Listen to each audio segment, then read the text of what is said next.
نحمده ونستعينه ونستغفره ونعوذ بالله من شرور أنفسنا ومن سيئات أعمالنا من يهده الله فلا مضل له ومن يضلل فلا هادي له أشهد أن لا إله إلا الله وحده لا شريك له وأشهد أن محمدا عبده ورسوله اللهم صل وسلم على محمد وعلى آله وصحبه أجمعين يا أيها الذين آمنوا اتقوا الله حق تقاته ولا تموتن إلا وأنتم مسلمون يا أيها الناس اتقوا ربكم الذي خلقكم من نفس واحدة وخلق منها زوجها وبث منهما رجالا كثيرا ونساء واتقوا الله الذي تساءلون به والأرحام إن الله كان عليكم رقيبا يا أيها الذين آمنوا اتقوا الله وقولوا قولا سديدا يصلح لكم أعمالكم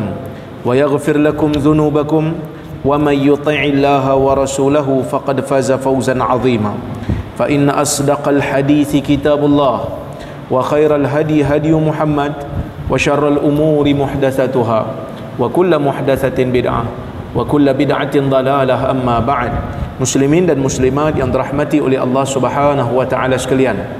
Alhamdulillah, pada malam ini kita dapat berhimpun sekali lagi bersama-sama untuk kita sambung kuliah kita membaca buku metodologi memahami hadis, dan kita masih lagi berada pada bab memahami hadis berdasarkan maqasid syariah, iaitu bab yang keempat. Berada pada muka surat yang ke-105. insya-Allah hari ini kita akan bermula pada muka surat yang berikut 105 pada disiplin yang kelima, iaitu tidak mentakwil hadis kepada makna yang bercanggah dengan nas-nas qat'i atau maqasid syariah yang umum. Hadirin mukminin yang dirahmati oleh Allah Subhanahu wa taala sekalian, kita mengetahui bahawasanya maqasid ini ataupun kita kata objektif syarak ini benda yang ada kalanya tidak disebutkan di dalam nas. Tapi bila kita nak mentakwilkan sesuatu hadis, maka kita perlu pastikan takwilan itu tidak bercanggah dengan nas yang qat'i. Apa itu nas yang qat'i? Perkataan dalam Quran dan sunnah ni dia ada dua kategori. Satu qat'i, satu zanni. Ya. Apa itu qat'i? Qat'i ini perkataan yang tidak ada makna selain hanya satu makna. Contohnya macam wala taqrabuz zina, kamu jangan hampiri zina. Yang ni qat'i. Maksudnya haram zina. Sebab Allah Ta'ala kata wala taqrabu, kamu jangan hampiri, bukan kamu jangan zina. Hampiri tempat zina pun tak boleh. Hampiri benda yang membawa kepada zina pun tak boleh. So kita faham tak? Haram zina. Zina tu pengharamannya qat'i. Sebab apa qat'i? Tak ada makna lain. Tiba-tiba kalau ada satu orang dia bagi tahu kat kita, tuan-tuan, sebenarnya ulama berbeza pendapat tentang hukum zina. Sebahagian kata haram, sebahagian kata makruh, sebahagian kata sunat muakkad. Tuan-tuan, dia kafir. Kalau dia kata ada khilaf dalam masalah yang qat'i, dia mengakui zina tu tak semestinya haram. Katalah saya pegang pada pendapat zina ni memang saya tak buat, tapi sekadar makruh je. Haram perbuatan itu, dan dia jatuh kafir kerana hadis itu ataupun Quran ayat tu qat'i, tak ada makna lain. Dalil tu qat'i, perkataan itu qat'i, maksudnya pasti.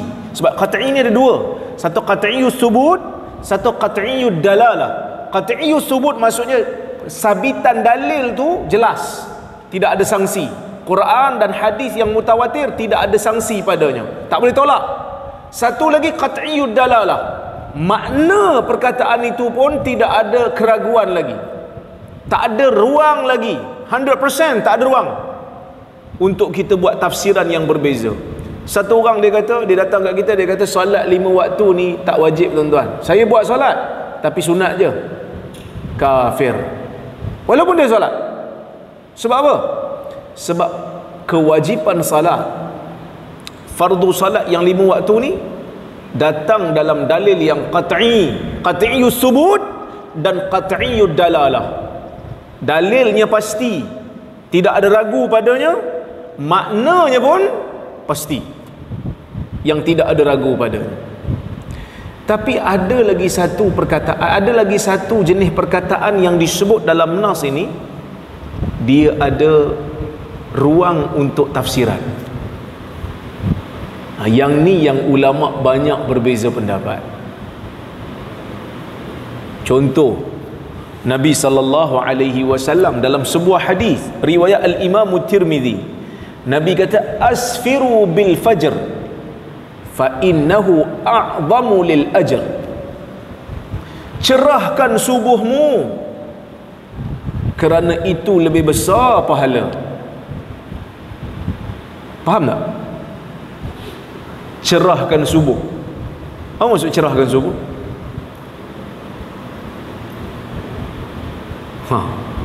Apa maksud cerahkan subuh? Para ulama berbeza pendapat tentang makna hadis ni.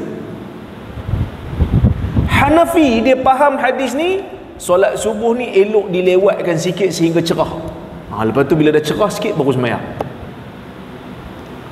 Saya ada pengalaman dengan Datuk Mufti. Kebetulan Datuk Mufti kita dijemput pergi ke Uzbekistan. Kebetulan masa tu saya dah jadi ahli fatwa Arab. Dia jemput saya pergi sekali, jadi iring dia lah, jadi delegasi. Saya pun pergi. Macam-macam benda lah yang macam-macam tempat yang dia orang bawa kami, sebab kami tetamu rasmi kerajaan. Jumpa dengan mufti dia, pergi tengok masjid-masjid yang orang kata apa, yang cantik, yang berperanan dalam negara Uzbekistan. Dia tunjuk sekolah-sekolah, pondok-pondok dia. Jadi bila kami sampai di Uzbekistan ni, ada sekali tu kami pergi ke Bukhara. Bukhara ni mana tempat Imam Bukhari lah. Sampai dekat Bukhara, hotel ataupun kita kata hotel yang kami duduk tu dekat dengan masjid. Jadi bila subuh je, azan subuh, kami pun pergi masjid sembahyang. Waktu kami pergi tu dah azan lah. Jadi kami pun salat qabliyah subuh 2 rakaat. Lepas tu kami tunggu imam. Waktu tu gelap, memang digelapkan masjid tu. Dia pasang lampu yang kira malap lah. Tunggu, imam tak keluar-keluar. Sampai saya dah boleh nampak muka mufti, mufti pun boleh nampak muka saya. Masing-masing duk tengok, imam tak keluar ni. Kan baru saja kalau kita kata kita sembahyang sendiri lah kot, imam mungkin tak ada kot, mungkin dia orang dah solat dulu. Baru teringat, oh depa ni Hanafi. Hanafi memang solat subuh dia lewat. Dia tunggu cerah tapi tak keluar waktu lah. Hujung-hujung tu dia solat. Barulah imam keluar dan dia orang solat. Itu Hanafi faham.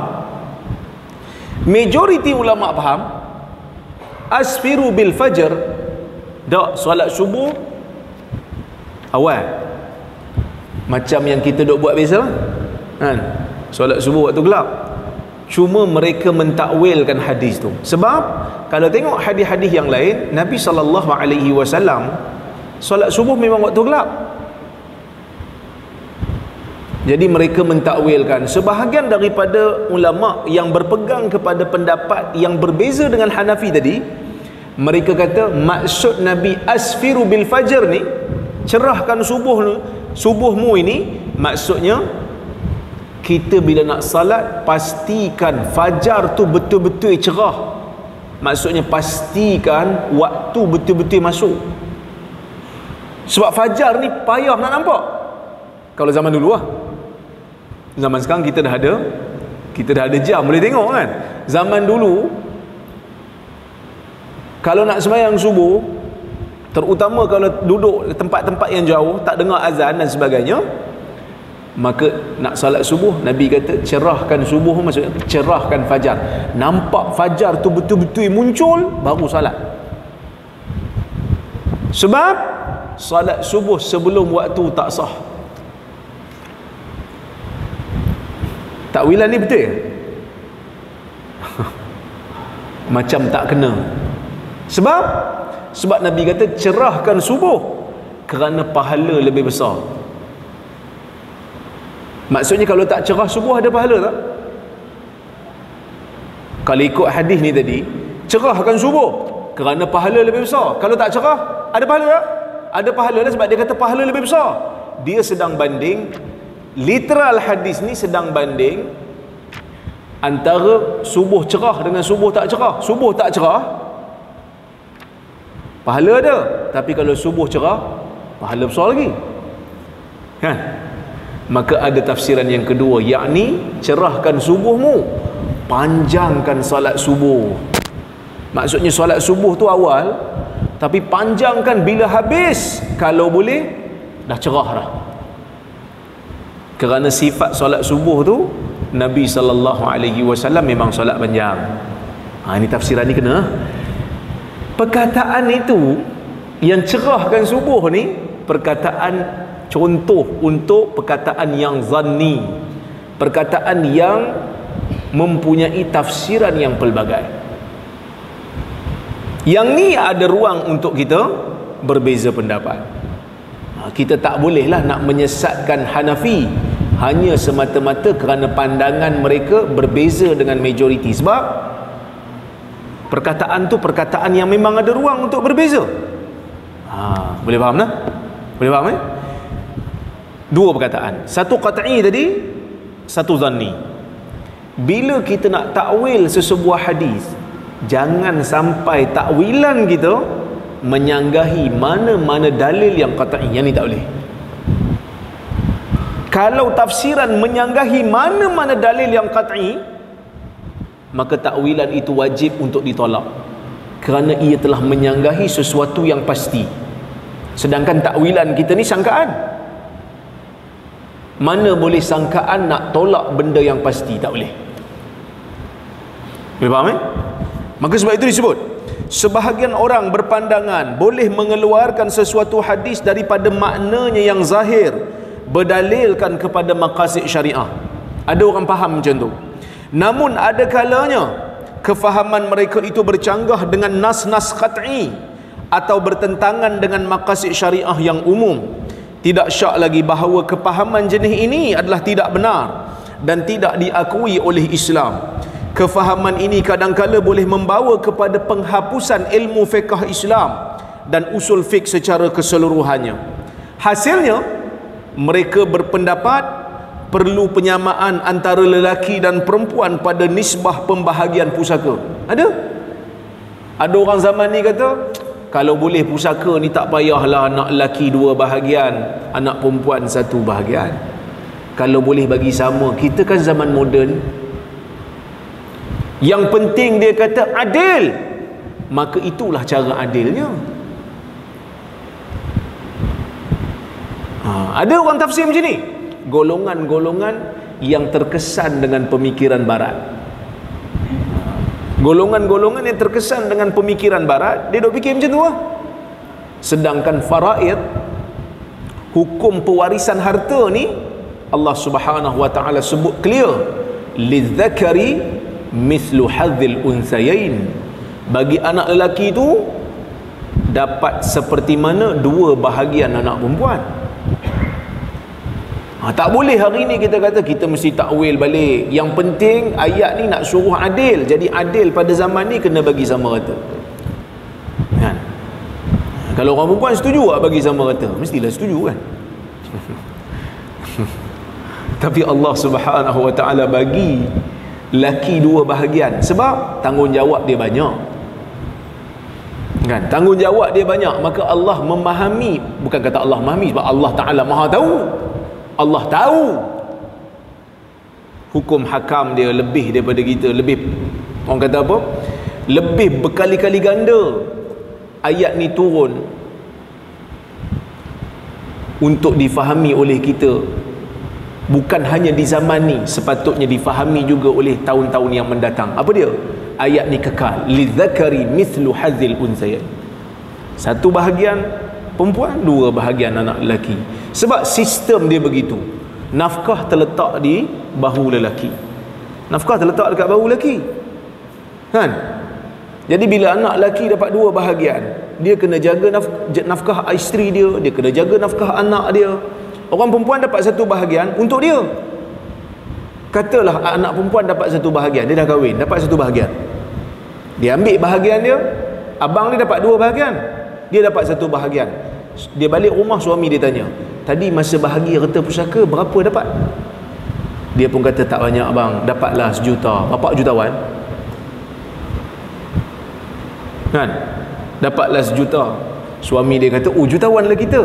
Isteri dia kata, oh tolong sikit, yang jutawan tu saya, awak tak. Nafkah saya bulan ni jangan lupa. Isteri boleh claim walaupun dia ada duit poket dah, walaupun dia ada harta pusaka tu, tapi anak dia suami dia tanggung, diri dia suami dia tanggung. Maka sebab itu sistem tu diletakkan begitu kan. Tiba-tiba hari ni ada orang kata tak payah bagi sama rata. Ini adalah satu kesalahfahaman yang jelas terhadap dalil syarak. Ini benda kadang-kadang kita kena sedar jugalah. Dulu saya kata apa, pergi satu kursus faraid. Dulu saya kerja pejabat zakat, kena pergi dengar kursus faraid. Ada satu orang ustaz ni, dia kerja pejabat tanah, tapi dia ustaz. Dia menyelesaikan kes-kes faraid berkaitan dengan tanah. Jadi dia katalah, masa dia ceramah, kami masih ingat lagi ceramah tu. Dia ceramah kat kami tu, dia kata dia teringat satu kes berlaku kat dia. Adik-beradik bila mak ayah meninggal berebut harta. Yang perempuan nak bagi sama harta, yang lelaki nak bagi ikut faraid. Tapi oleh kerana lelaki tu seorang, adik-beradik yang perempuan ramai, so adik-beradik perempuan dia torture lelaki ni, bagi sama harta, bagi sama harta, senang, kau ni tamak lah kan. Dia faraid ni jalan akhir. Bila tak dapat persetujuan, guna faraid. Kalau daripada awal ada persetujuan, kami nak ikut bagi sama harta lah ustaz, okey, boleh. Tapi kalau daripada awal tak dapat keputusan sehingga ke hujung tak dapat, maka ikut faraid. Maka adik-beradik yang perempuan ni duk torture abang dia, bagi sama harta. Dia kata no, tak boleh. So ustaz ni bila kata okey, dah tak dapat persetujuan ni, kita bagi ikut faraid lah. Dia pun bahagi kira, dapatlah, yang ni dapat bahagian dia, yang ni dapat bahagian dia, yang tu dapat bahagian dia. Laki 2 bahagian, perempuan 1 bahagian. Maka bila sampai hari buat keputusan tu, semua datanglah waris-waris ni kan. Yang ni dapat 2 bahagian laki, yang ni dapat. So dia dah kira siap-siap lah. Dah semua dah setuju, okey, semua dah setuju, okey. Ini faraid, tak boleh tak setuju, kerana ni memang hak masing-masing. Laki ni kata pula, dia kata ustaz, saya nak cakap sikit. Silakan. Saya nak bahagi sama rata dia. Ustaz ni marah. Dia mula dia tegur lah, dia taklah marah, dia tegur. Dia kata, ish, sebelum ni duk bergaduh beria sangat, sampai saya dah kira-kira ni, tiba-tiba awak nak kata nak bagi sama rata. Kenapa daripada awal tak bagi sama rata? Kan senang. Dia kata, saya memang daripada awal nak buat macam ni. Dia kata, memang daripada awal saya nak bagi sama rata, tapi saya nak bahagi dulu. Saya nak bahagi dulu supaya setiap orang daripada adik-adik saya ni tahu bahagian dia orang sebenarnya berapa. Lepas tu baru kita bahagi. Sebab saya nak bagi dia orang sedar, yang dia orang minta tu hak saya. Yang dia orang minta tu hak saya. Jadi tak wajar dia orang untuk kutuk-kutuk saya. Tak wajar dia orang untuk tekan-tekan saya. Kalau saya tak bagi, suka hati saya lah. Tapi saya bagi, cuma saya nak bagi dia orang sedar, ni bahagian saya yang sebenar, yang Tuhan bagi banyak ni. Tapi oleh kerana saya ni kesian, semua adik-adik duk tekan-tekan saya bagilah bahagian saya, ambil lah, bagi sama rata. Yang adik-adik dia semua tunduk lah. Baru rasa. Sebab kadang-kadang tuan-tuan, kita duk minta sama-sama rata ni, sebenarnya bahagian kita kurang. Sebab tu kita minta sama rata. Yang tu kena sedar sikit lah kan. Sebab benda ni banyak bergaduh dalam masyarakat. Yang duk banyak bergaduh ni sebab apa? Yang dapat lebih dia nak hak dia, yang kurang dia nak hak orang. Kalau yang kurang nak hak dia, tak bergaduh. Yang kurang tu nak, kadang-kadang yang tak ada hak pun duk menyibuk juga masuk dalam mesyuarat. Ini yang menjadi pergaduhan lah. Okey, baik. Mereka menghilangkan hak talak pada suami. Ada juga tafsiran kata okey, sekarang ni tak payahlah hak talak pada suami, bagi isteri pun ada hak talak sekali. Saya ingat kalau isteri ada hak talak, uish, kita suami-suami ni semua duda belaka lah, tak ada rujuk dah. Balik lambat kena talak kan, overtime sikit kena talak kan. Dia beza kan. Lelaki ni dia tak sama cara fikir macam perempuan. Bukan kelemahan tak, dia melengkapkan. Dalam bab nak buat keputusan besar-besar ni, orang lelaki ni dia kena ambil masa sikit. Maka sebab tu talak tu kat tangan dia. Dan dia keluarkan mahar kan, dia keluarkan mahar, nafkah anak-anak pun kat dia. Jadi tanggungjawab dia besar sikit, dia kena fikir banyak sikit. Okey, baik. Poligami dan hukum-hukum yang berkaitan dengan jenayah dalam Islam atas nama maqasid dan juga masalih. Ada yang nak buang dah hukum-hukum ni, maka itu semua menyanggahi takwilan-takwilan tu semua menyanggahi nas yang qat'i. Tak boleh ubah dah. Itu memang qat'i. Disiplin yang keenam, tidak mengabaikan ma'alatul af'al, iaitu kesan-kesan yang akan timbul daripada setiap hukum ataupun setiap tafsiran yang kita buat. Mana-mana orang bila nak buat fatwa, mana-mana mufti bila nak buat fatwa, mana-mana pemimpin bila nak buat keputusan, dia jangan tengok nak selesaikan masalah pada waktu tu, dia juga kena tengok ma'alatul af'al, kesan yang bakal timbul daripada keputusan yang dia buat. Nabi SAW di zaman dia, masa zaman Nabi SAW menguasai Mekah, kita semua tahu kan, masa Nabi SAW sebelum jadi Nabi kan Kaabah pernah roboh. Bila dibina balik, dia tak cukup belanja, menyebabkan Kaabah tu jadi petak. Asalnya Kaabah dia tak petak. Kaabah cuma ada dua je bucu yang 4 segi, iaitu Rukun Yamani dan juga Hajar Aswad. Yang bila kita tawaf tu, dia orang kata apa? Yang bucu yang menghadap ke Yaman, dan satu lagi bucu Hajar Aswad. Bucu yang belah sana, kalau kita tawaf kan Hajar Aswad, bucu yang satu lagi dengan bucu yang ke sana, dalam bahasa Arab kita panggil rukun Iraqi dan juga rukun Syami. Bucu yang menghadap ke Iraq, menghala ke Iraq, dan satu lagi bucu yang menghala ke Syam. Dua-dua bucu tu di zaman Nabi Ibrahim asalnya tak ada. Sebab apa tak ada? Sebab Hijr Ismail yang melengkung tu sebahagian daripada Kaabah, dia ada dinding lah. So Kaabah ni dia bucu di hujung, oval di hujung belah sana. Tapi bila masuk zaman Nabi Muhammad SAW, bila roboh, nak bina balik tak cukup belanja, maka mereka bina petak yang sebahagian daripada Kaabah yang oval tu diletakkan Hijr Ismail, supaya nak bagi tahu ni sebahagian daripada Kaabah, sebahagian daripada Kaabah. Sebab tu bila kita tawaf, kita tak boleh masuk kawasan. Kalau masuk kawasan tu dikira tak sah tawaf, pusingan tu kena pusing balik, kena keluar daripada Hijr Ismail. Okey, boleh faham tak?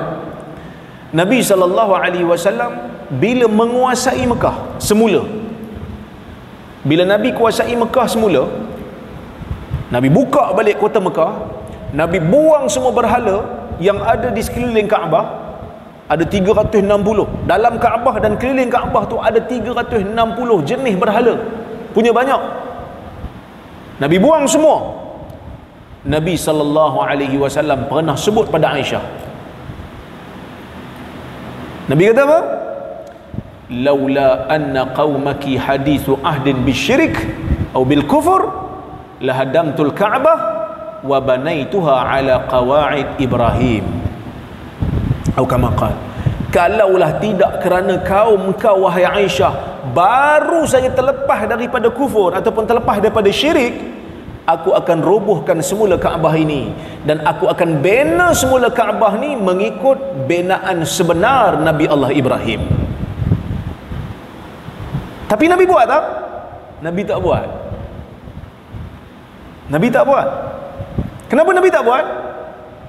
Nabi takut orang jadi kufur. Orang baru masuk Islam. Kaabah ni satu binaan yang mempunyai kedudukan yang tinggi dalam masyarakat pada masa tu. Tiba-tiba Nabi kuasai kota Mekah. Orang tengok yang baru masuk Islam, dia tengok, Nabi robohkan Kaabah pula. Lepas ni apa lagi dia nak buat ni? Maka pada masa tu mungkin orang akan mula rasa tak betul ni.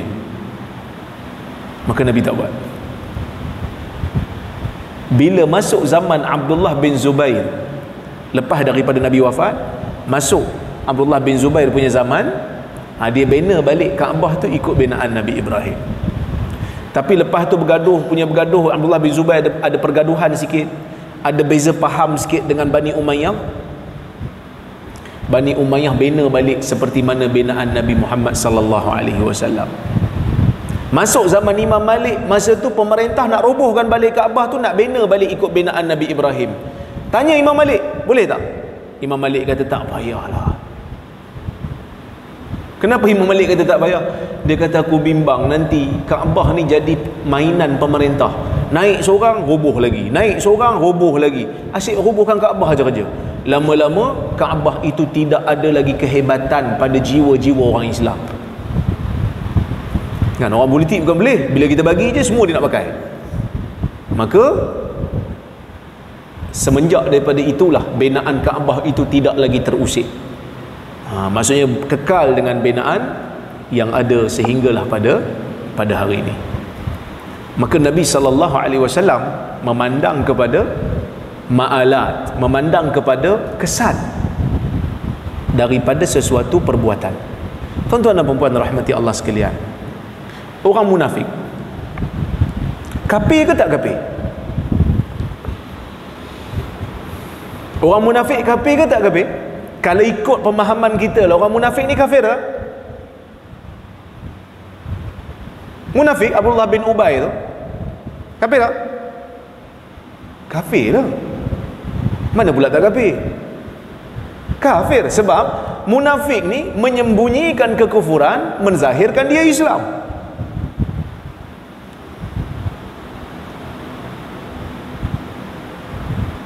Dan banyak kes di zaman Nabi sallallahu alaihi wasallam orang munafik ni buat pengkhianatan kepada Nabi sallallahu alaihi wasallam. Dalam perang Uhud dia orang tarik diri. Kan? Ada yang menyuburkan perpecahan dalam masyarakat orang Ansar dan Muhajirin. Banyak. Tapi kenapa Nabi tak bunuh orang munafik? Sebenarnya orang munafik dengan kafir mana bahaya? Munafik lagi bahaya. Kenapa Nabi tak bunuh orang munafik?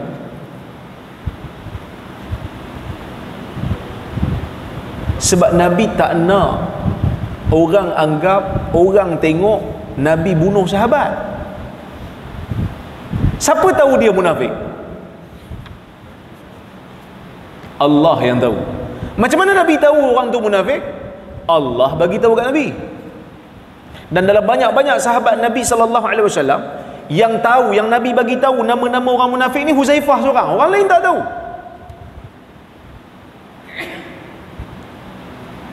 Tuan-tuan, zaman ni kita tahu tak ada orang munafik ataupun tak tahu? Mana kita nak tahu?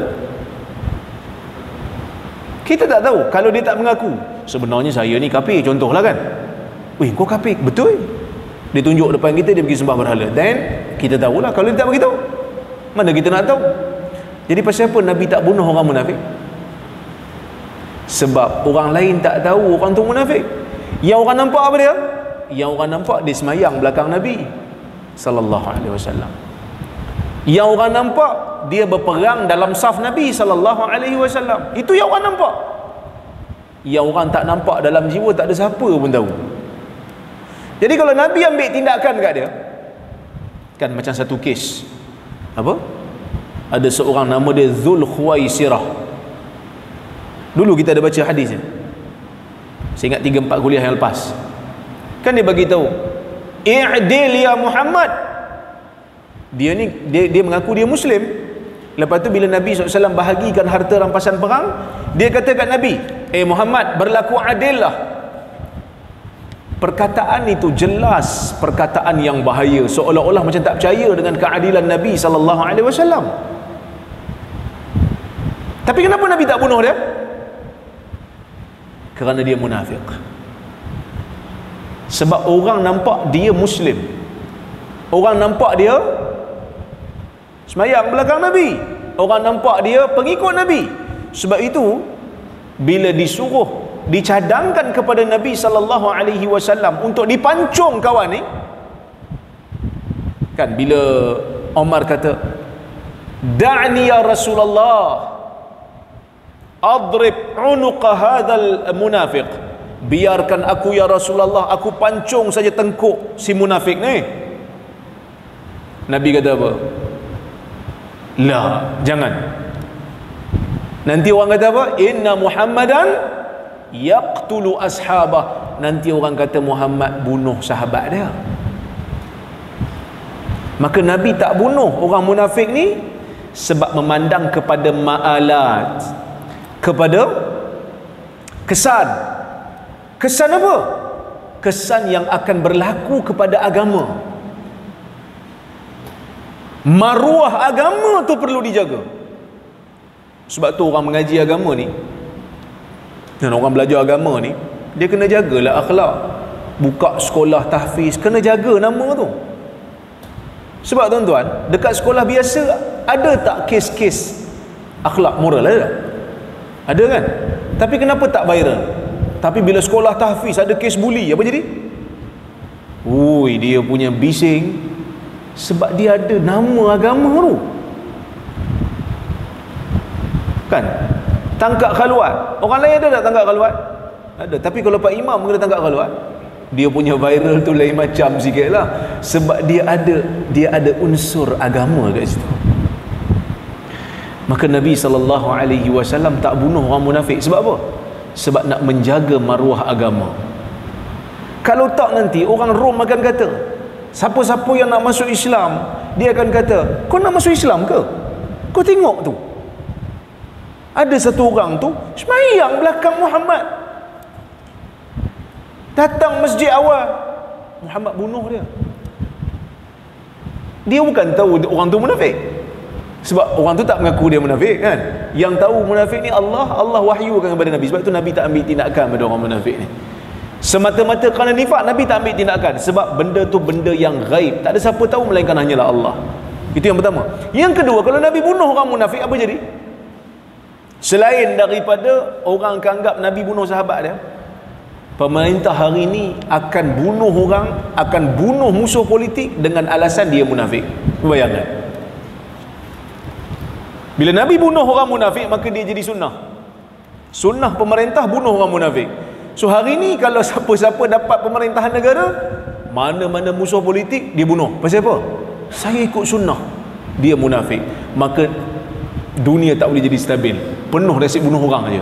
Maka Nabi SAW tak buat benda itulah, kerana memandang kepada akibat yang bakal berlaku. Jadi sebab itu kadang-kadang ada benda-benda yang benda tu patut buat, tapi kita boleh tangguh sekejap, kan? Biar orang faham dulu.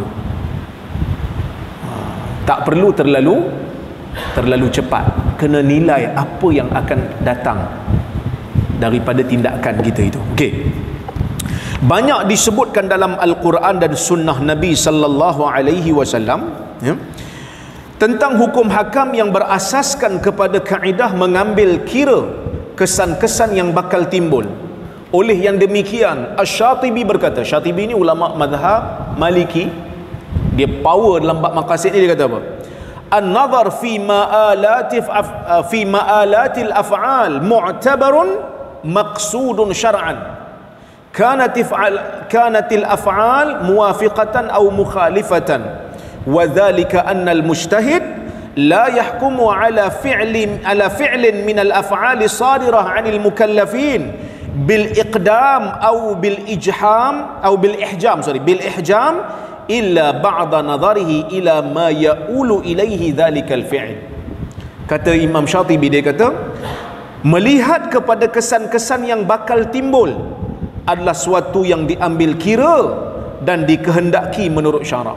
So bila kita nak keluarkan hukum, nak buat fatwa, orang tanya kita soalan, kita kena fikir benda yang akan datang, apa yang bakal muncul nanti, sama ada kesannya bertepatan dengan maqasid syariah atau mencanggahinya. Demikian itu seorang mujtahid tidak boleh menghukum mana-mana perbuatan yang terbit dari para mukallaf, sama ada boleh diteruskan atau dihalang, melainkan setelah melihat kesan yang akan terhasil oleh perbuatan tersebut. Itu benda yang kita nak sebut. Maksudnya bila kita nak takwil sesuatu hadis mengikut maqasid, kena tengok ma'alat, kena tengok kesan yang bakal terbit. Ini menguatkan lagi pandangan bahawa memerhatikan kesan-kesan yang akan timbul adalah suatu yang mesti diambil kira oleh seseorang faqih. Oleh yang demikian, sepatutnya pemahaman terhadap sesuatu hadis berdasarkan maqasid syariah tidak boleh hingga mengabaikan kesan-kesan yang bakal timbul.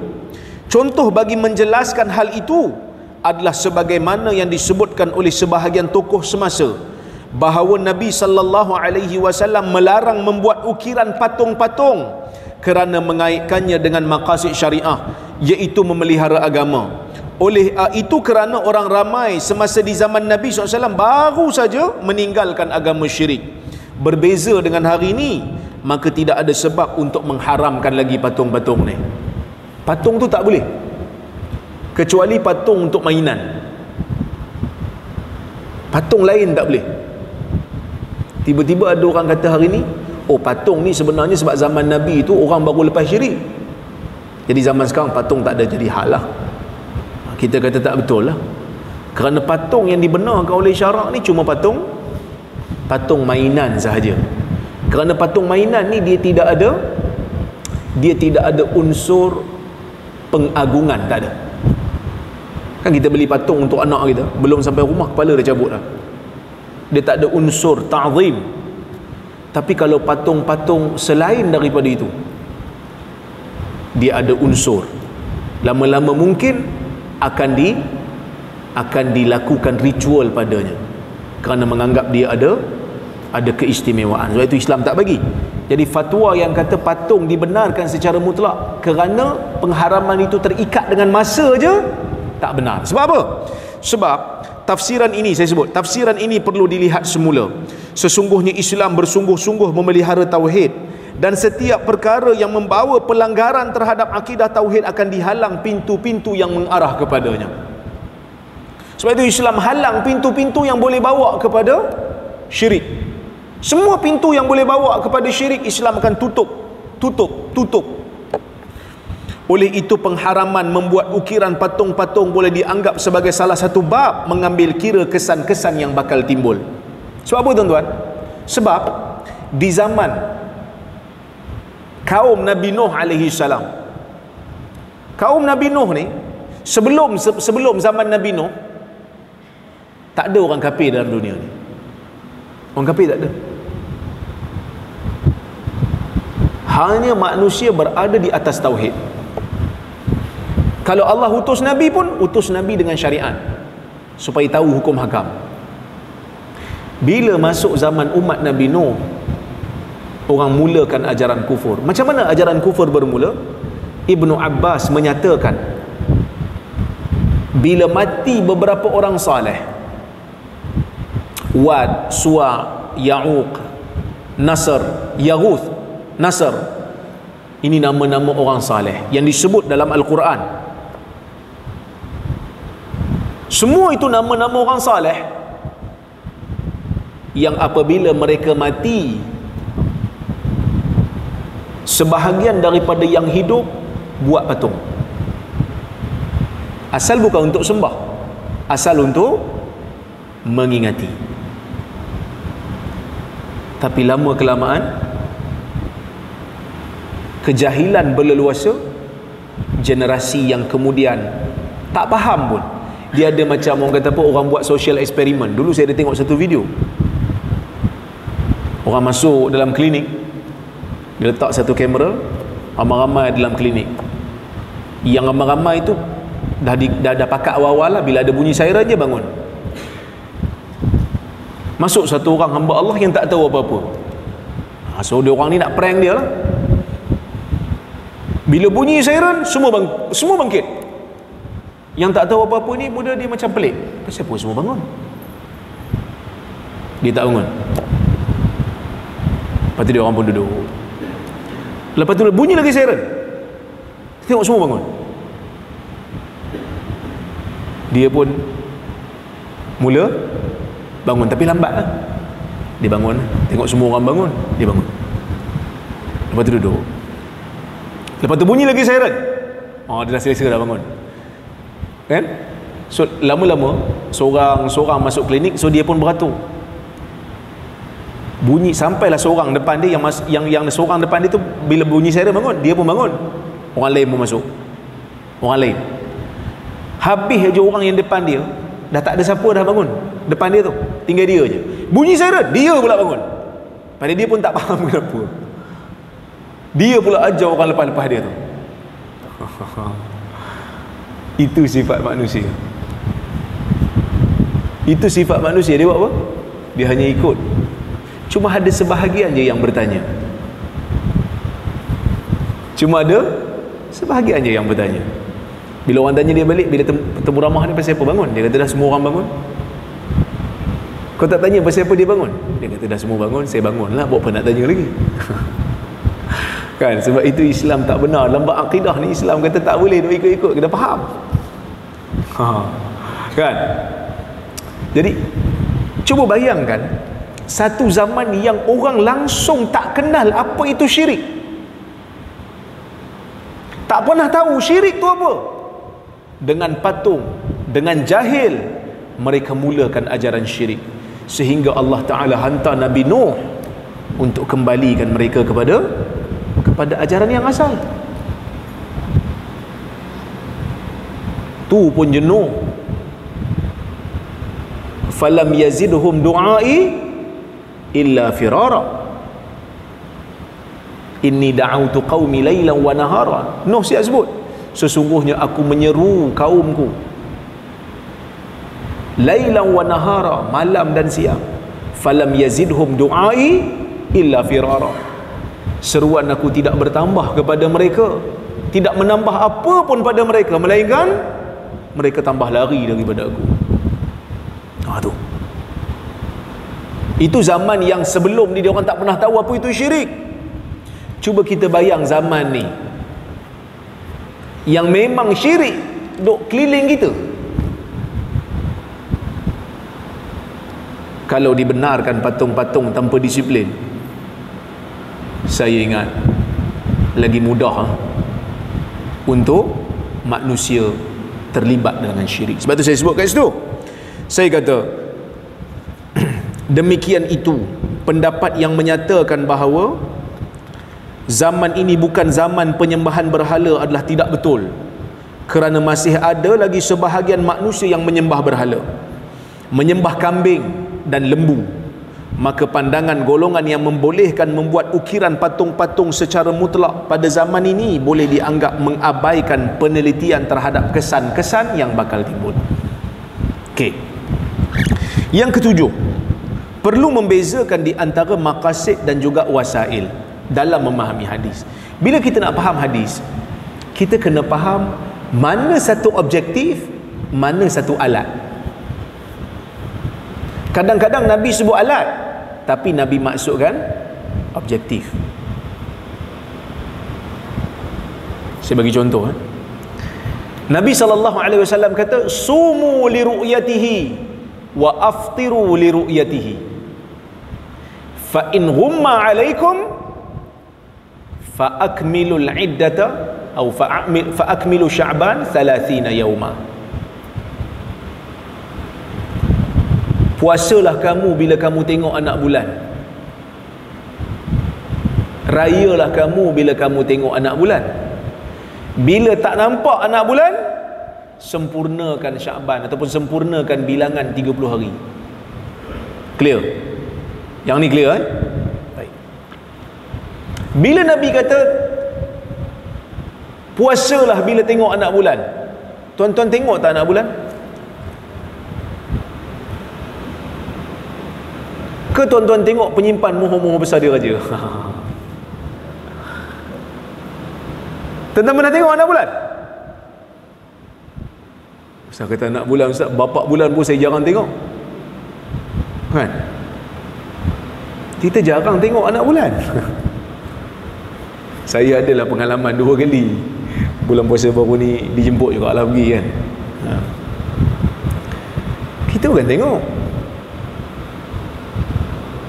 Maka ulama hari ni berbeza pendapat. Boleh ke tak boleh pakai kiraan hisab? Boleh tak kita pakai kiraan? Arab Saudi dia tak terima. Dia kata mesti tengok. Sebab Nabi kata apa? Kena tengok.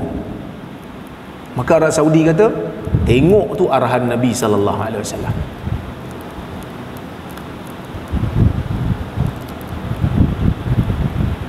Tapi negara kita pakai apa? Pakai tengok ke pakai kira?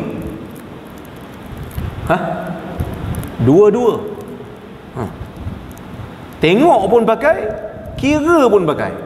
Tu yang tahun ni raya pelik. Sebab kira kata tak nampak, tiba-tiba nampak. Tapi sebenarnya cara kira tu mereka ubah.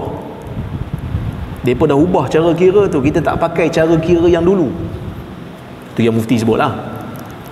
Sebab tu mufti kita dia macam pada peringkat awal tu dia macam ada bagi hint-hint sikit lah kan. Sebab jangkaan memang nampak kalau ikut kiraan lama. Ikut kiraan baru je tak cukup, dia kata tak nampak. Rupanya nampak. Maka tengok anak bulan ni wasilah ke objektif? Kita bagi dulu ambil azan dulu. Lepas ni kita sambung.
Okey, kita sambung lagi.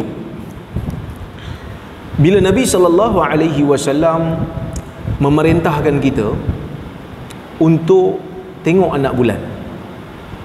Tengok anak bulan tu wasilah ke objektif? Wasilah. Wasilah lah. Objektifnya? Objektifnya bila masuk Ramadan, puasa lah. Itulah objektifnya. Maksudnya bila dah masuk Ramadan, jangan tak puasa. Macam mana nak tahu Ramadan masuk tak masuk? Zaman tu kira kena tengok anak bulan lah.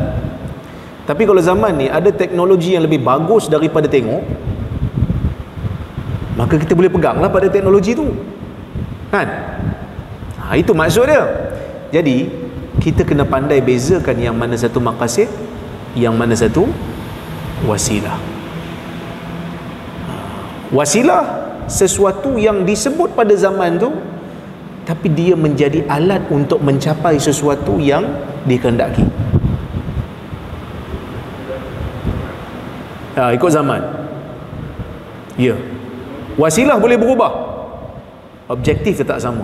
Sebab tu saya kata, kalau di zaman akan datang ada sesuatu alat yang boleh tengok anak bulan lebih dahsyat daripada hanya sekadar kira-kira ni ataupun tengok dengan mata kasar, boleh ni lah. Sebab tu sekarang ni pakai teropong. Zaman dulu mana ada teropong?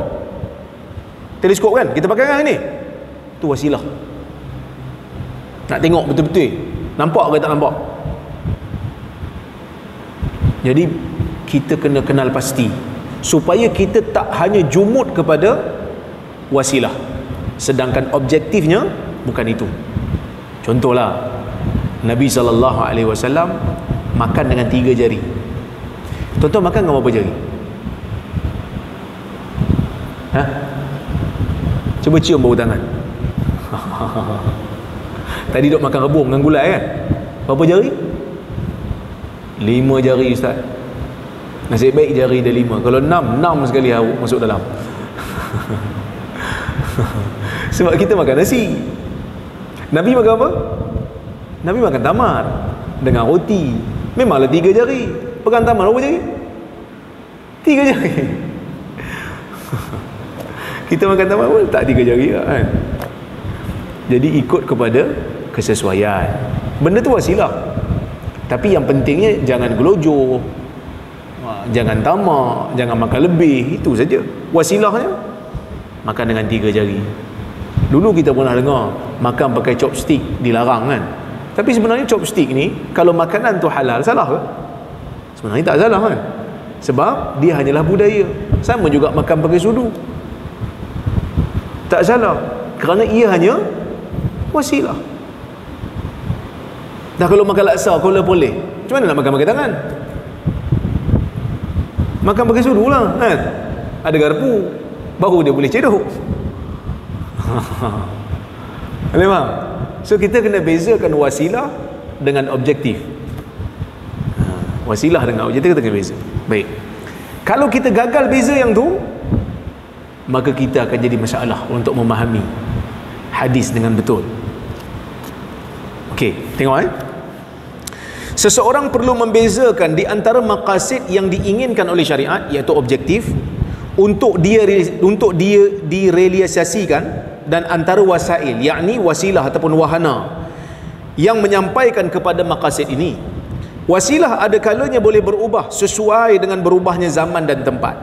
Bahkan kadang-kadang sesuatu wasilah tertentu boleh berbeza pada satu zaman kerana berbezanya persekitaran dan suasana-suasana. Maka tidak syak lagi bahawa lebih banyak memfokuskan kepada wasilah berbanding penekanan terhadap maqasid. Ada kalanya tidak dapat memberikan kita kefahaman yang mendalam terhadap teks-teks hadis Nabi SAW. Duk tekan sangat pasal wasilah, kadang-kadang objektif tak tercapai pun. Okey? Tidak menjadi salah jika meninggalkan wasilah ini apabila kita menemui cara yang lebih baik untuk merealisasikan maqasid tersebut yang terdapat di sebalik nas-nas agama. Sebagai contoh, An Aisyah radhiyallahu anha qalat, qala Rasulullah sallallahu alaihi wasallam, al-bikru tusta'dhan. Qultu innal bikra tastahi. Qala idhnuha samatuha. Baik. Aisyah radhiyallahu anha mengatakan, ya, hadis riwayat Bukhari. Aisyah kata, Rasulullah sallallahu alaihi wasallam bersabda, anak dara sebelum dinikahkan mesti diminta izin oleh walinya untuk nikahkan dia. Wali kena minta izin dulu. Aisyah dia faham, sebab dia pernah jadi anak dara. Dia kata, al-bikru ataupun innal bikra tastahi. Ya Rasulullah, anak dara ni malu. Macam mana kita nak tahu dia bagi izin ke tak bagi izin? Maka Nabi kata, iznuha samatuha. Keizinannya ialah apabila dia diamkan diri. Okey, boleh faham? Boleh faham tak? Maksudnya kalau kita nak tahu anak kita izin ke tidak untuk nikah, untuk kita nikahkan dia, bila kita tanya dia diam. Situ ulama sebab apa? As-sukut alamatur ridha. Diam alamat suka, alamat setuju. Tiba-tiba zaman berubah. Anak dara dah tak anggap dah kata setuju tu sesuatu yang mengaibkan. Bapak pun tanya, Leha, ni ada ni orang datang minang kamu ni, kamu setuju ke tidak? Dia pun tanya siapa? Beritahu Muhammad sekian sekian sekian, setuju ke tidak? Saya setuju. Anak dara sebut, siap tepuk meja lagi, saya setuju. Boleh nikahkan ke tidak? Dianggap setuju ke tidak? Ha? Dianggap setujulah, sebab yang diam ni hanya wasilah. Maksud apa? Maksudnya mesti setuju. Tapi ada di kalangan ulama yang pegang literal ni, dia tak pakai maqasid objektif di balik yang tak disebut. Selagi mana tak disebut dalam dalil, dia kata yang tu tak ada, aku pakai yang zahir. Sebab itu ada seorang ulama nama dia Ibnu Hazmin. Tuan-tuan tengok muka surat 108. Majoriti ulama memahami bahawa maksud hadis tersebut adalah mengambil kira persetujuan perempuan dalam perkahwinan. Diam hanyalah salah satu petunjuk kepada persetujuan. Diam tu wasilah saja. Jika seorang wanita menyatakan persetujuan dengan menyatakan dengan perkataan bahawa dia setuju, ia diterima kerana diam yang disebutkan dalam hadis hanyalah wasilah. Namun Ibnu Hazmin berpendapat bahawa perkahwinan itu tidak sah sekiranya wanita yang masih gadis mengungkapkan persetujuannya kerana Nabi SAW menetapkan diamnya wanita itu sebagai bukti persetujuan. Kalau dia cakap, maka dia tak setuju walaupun dia kata dia setuju. Ni bapak tanya lagi sekali ni, kamu setuju ke tidak? Saya dah beritahu tadi saya setuju. Kalau setuju diam, jangan cakap. Tu terlalu literal. Boleh faham terlalu literal, maksudnya kalau diam pun tanda setuju, kalau cakap setuju lagilah setuju. Serupalah pada zaman ni. Pada zaman ni kita beli barang dalam apa? Dalam apa ni? Illa antakuna tijaratan an taradhim minkum, kan? Allah Taala mengharamkan kita makan harta orang secara batil. La ta'kulu amwalakum bainakum bil batil. Kamu jangan makan harta sesama kamu dengan cara yang batil. Illa antakuna tijaratan an taradhim minkum, kecuali cara kamu nak makan harta orang ni dengan cara perniagaan yang didasari dengan saling reda meredai sesama kamu. Dalam riwayat pun menyebutkan innamal bai'u anit taradi, sesungguhnya jual beli itu mesti didasari dengan reda meredai. Macam mana nak tahu reda?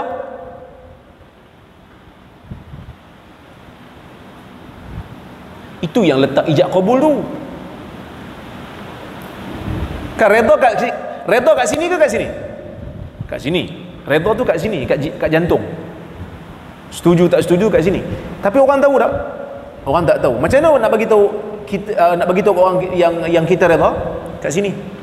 Sebab tu kena sebut saya beli, saya jual. Maka kita tahulah dia reda nak jual yang pembeli pun reda nak beli. Maka sebab itu sebahagian ulama mazhab Syafi'i kata mesti sebut saya beli, mesti sebut saya jual. Kalau tak sebut, apa jadi? Tak dikira jual beli, tak sah. Sebab apa? Sebab tak ada petunjuk yang menunjukkan mereka reda. Tuan-tuan beli barang, ada sebut saya beli saya jual? Kadang-kadang aja kot, no? Dalam banyak keadaan ada sebut? Tak ada sebut lah kan. Tuan-tuan order makanan dekat Grab, dekat Foodpanda, ada sebut saya beli ya? Mungkin ada sebut lah kan, tapi dia ada jawab tak? Saya jual, dia kata. Tak ada kan? Tak ada kan? Macam mana? Boleh ke tak boleh? Akak-akak shopping dekat Shopee, sebelum tidur buka handphone dulu, mana yang nak dibeli, print screen siap-siap, masuk dalam satu folder. Yang ni gaji bulan depan. Ada beli tak? Ada sebut tak saya beli saya jual pasal beli Shopee tu? Tak ada kan? Sah tak? Sah. Pasal apa sah? Kerana sebutan tu hanya wasilah, objektifnya reda. Dah orang tu berniaga kat Shopee, letak katalog, takkan tak reda lagi nak jual. Yang kita pula pergi tekan lagi, siap ambil pula kad kredit, masukkan nombor satu-satu, tekan accept, takkan tak reda lagi nak beli. Dan sah jual beli tu, walaupun tak ada sebut saya beli saya jual. Mengikut mazhab Hambali, jual beli ni dianggap sah. Jual beli ni dipanggil bai'ul mu'atah ataupun bai'ut ta'ati, jual beli yang tak ada ijab kabul, tetapi difahami reda telah berlaku.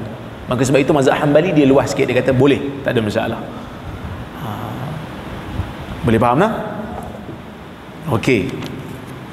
Kemudian saya ingat last ni sebelum kita masuk bab yang berikutnya, tidak ada larangan untuk berijtihad bagi mengetahui maqasid lain sekalipun sudah ada maqasid yang disebutkan dalam nas.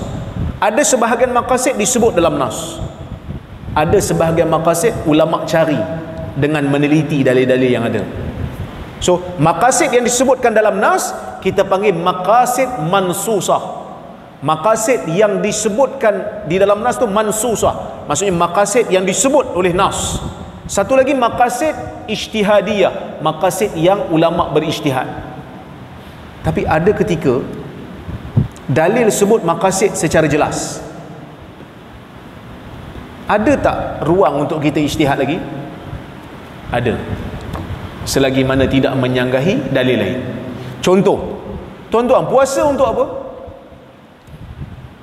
Kalau orang tanya kita, sebenarnya apa maqasid puasa? Objektif syarak letakkan puasa ni apa dia? Agak-agak lah, banyak lah kan, banyak sebenarnya objektif puasa ni. Antaranya nak ampunkan dosa kita. Betul? Man sama ramadhana imanan wa ihtisaba ghufira lahu ma taqaddama min dhanbih. Siapa yang berpuasa Ramadan kerana keimanan dan mengharapkan pahala, maka diampunkan dosa-dosanya telah lalu. Puasa juga objektifnya nak ajar kita sifat takwa. Betul tak? Nak ajar sifat takwa. Apa itu sifat takwa? Takwa ni takut dengan azab Allah, jujur dengan Allah kerana takut tu. Sebab tu kita masuk dalam bilik air, mana ada kita minum air dalam tu, walaupun kita duduk sorang-sorang. Masuk dalam bilik air, kunci pintu, mana ada orang dalam tu? Ada ke orang masuk bilik air berjemaah? Dia kata saya nak pergi buang air jap, jom ikut saya, kita berjemaah dalam tu. Tak ada, orang pergi tu dipanggil khala, baitul khala, rumah yang kita duduk sendirian. Tu toilet lah tu. Kita duduk sorang-sorang, kita minum tak air dalam tu? Tengok air dalam timba ni, Masya Allah, menarik sungguh. Siap buat sirap lagi dalam bukit.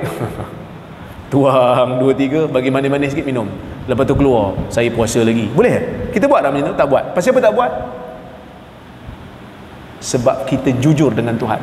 Keluar daripada Ramadan, sifat tu kita bawa, jujur dengan Tuhan. Kita tak tipu walaupun orang tak tahu, sebab Tuhan tahu. Itu di antara maqasid. Sebab itu disebut dalam hadis Nabi SAW bersabda, as-siyamu junnah, puasa itu perisai. Puasa itu perisai, disebut dalam hadis. Fala yarfath wala yajhal, jangan menyebutkan perkataan yang kotor, jangan buat benda bodoh. Wa ini mru'un qatalahu aw syatamahu, jika ada orang pergi ajak dia bergaduh ataupun pergi maki hamun dia, falyaqul inni mru'un saim, katakan aku berpuasa marratain, sebut saya puasa, jangan balas.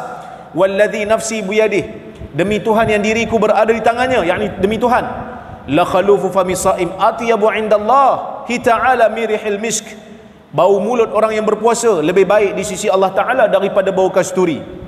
Yatruku ta'amahu wa syarabahu wa syahwatahu min ajli, yang mana dia meninggalkan makan, dia meninggalkan minum, dia meninggalkan syahwat, min ajli, kerana aku, yakni kerana Tuhan. As-siyamu li, puasa itu untuk aku, kata Tuhan.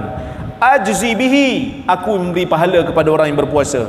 Wal hasanatu bi asyri amsalha, satu pahala diganda 10. Bila Nabi kata as-siyamu junnah, puasa itu perisai. Perisai apa?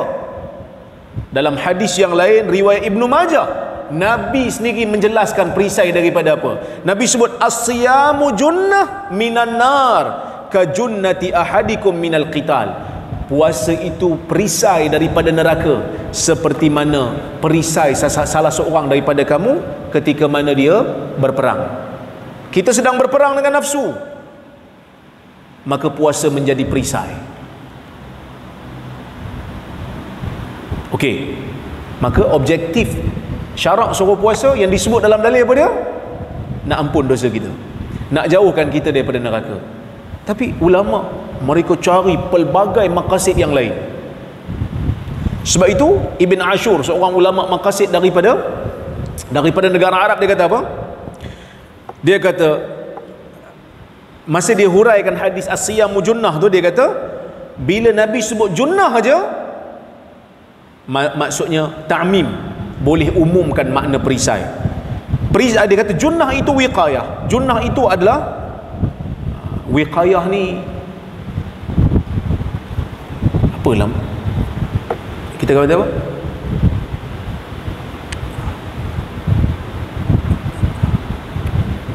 Saya lupa perkataan bahasa Melayu. Lebih baik daripada mengubati, apa dia? Mencegah. Mencegah lebih baik daripada mengubati. Mencegah. Pencegahan. Wiqayah tu maksud pencegahan. Maka Nabi SAW kata puasa itu pencegahan daripada pelbagai jenis mudarat. Semua mudarat yang kita dapati dalam hidup kita, dalam diri kita, puasa boleh menghilangkannya. Perasaan tamak, perasaan tak boleh kawal nafsu, maka perisai puasa tu halang. Menipu, puasa halang. Maka dia cuba untuk sebut maqasid lain selain daripada apa yang Nabi sebut dalam hadis, dan itu tidak menjadi halangan selagi mana tidak menyanggahi dalil yang qat'i. Maka sebab itu dia kata di sana ada maqasid, iaitu perisai daripada mudarat akhirat. Antaranya dapat pengampunan bagi orang yang berpuasa, masuk ke dalam pintu rayyan di syurga. Dan ia Ramadan ini ataupun puasa menyebabkan syaitan dibelenggu, iaitu syaitan tak boleh nak orang kata apa, nak goda kita kuat, ya. Dan juga puasa merupakan pencegah kepada mudarat badan yang mana syahwat boleh bawa. Antaranya adalah menghalang diri daripada penyakit-penyakit jiwa. Kan kadang-kadang bila makan banyak sangat boleh datang penyakit tamak, haloba, kadang-kadang penyakit fizikal, obesiti dan sebagainya. Wallahu ta'ala a'lamu bissawab. Okey, tuan-tuan, cukuplah sekadar tu untuk malam ini. Saya tengok ni ada soalan. Ada beberapa soalan lah yang saya mampu saya jawab lah. Kita pun dah lewat kan ni. Dia kata, boleh ke kita solat jenazah pada mayat ataupun jenazah yang sama? Contohnya solat jenazah pertama di rumah, kemudian mayat yang sama dibawa ke masjid, kita solat lagi pada jenazah yang sama, jemaah sama, solat jenazah yang sama, boleh? Orang tu dah sembahyang jenazah dah. Dia ada dua isu.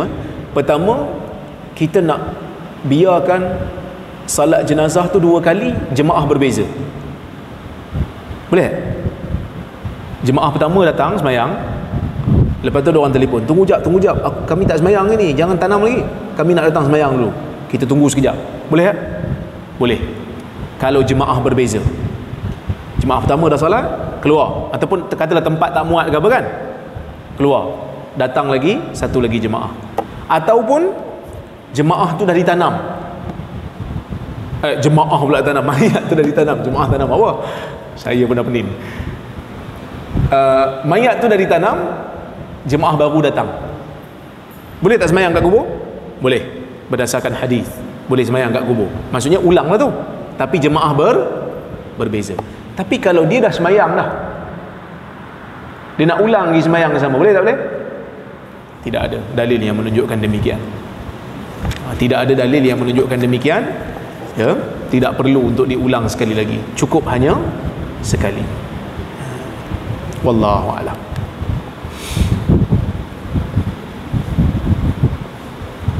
Oh, ini banyak soalan ni.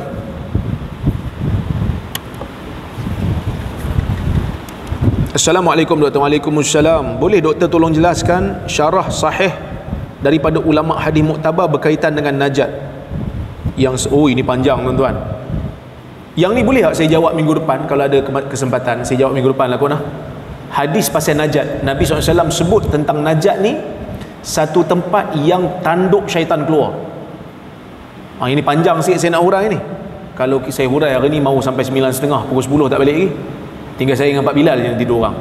Imam pun balik sekali. Okey. Saya insya-Allah kuliah akan datang, saya bukan tak semesti minggu depan lah. Kuliah akan datang saya akan hurai insya-Allah jika ada kesempatan, ada umur. Assalamualaikum warahmatullahi wabarakatuh. Boleh beli penjelasan sikit tentang hadis sekiranya bukan kerana kesalahan Hawa, nescaya seorang wanita tidak akan mengkhianati suaminya selama-lamanya. Hadis ni hadis sahih.